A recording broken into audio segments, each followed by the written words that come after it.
লেবাননে ইসরায়েলের ব্যাপক বিমান হামলায় পরিস্থিতি ভয়াবহ রূপ নিয়েছে। একদিনই দেশটিতে প্রাণ হারিয়েছেন শত শত মানুষ। বৈরুত সহ বিভিন্ন শহরে একযোগে হামলা চালানো হয়। মাত্র 10 মিনিটে 100টিরও বেশি বিমান হামলার তথ্য সামনে এসেছে। আবাসিক এলাকা, বাণিজ্যিক কেন্দ্র, দক্ষিণাঞ্চলীয় বিভিন্ন স্থাপনায় ব্যাপক ধ্বংসযজ্ঞ চালানো হয়। এরপর ধোঁয়ায় ঢেকে যায় পুরো আকাশ।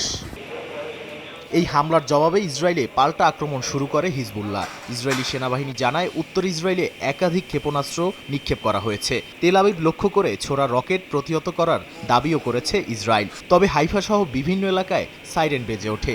সীমান্ত জুড়ে নতুন করে উত্তেজনা ছড়িয়ে পড়ায় সংঘাত আরও বিস্তৃত হওয়ার ইঙ্গিতও সামনে আসছে।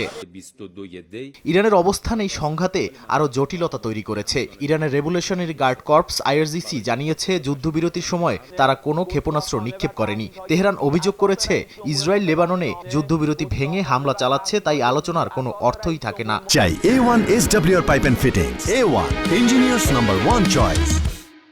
ইরানি নেতারা লেবাননের পাশে থাকার ঘোষণা দিয়ে বলেছেন, তারা জনগণকে একা ফেলে দেবে না এবং হরমুজ প্রণালীর পরিস্থিতিও নতুন পর্যায়ে যেতে পারে।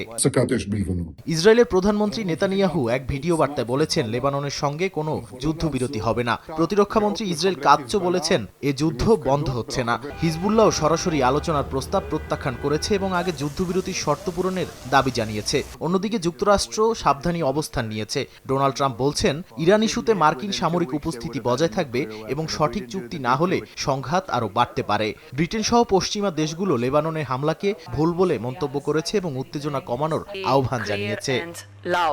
নাদিম মারজান, সময় সংবাদ।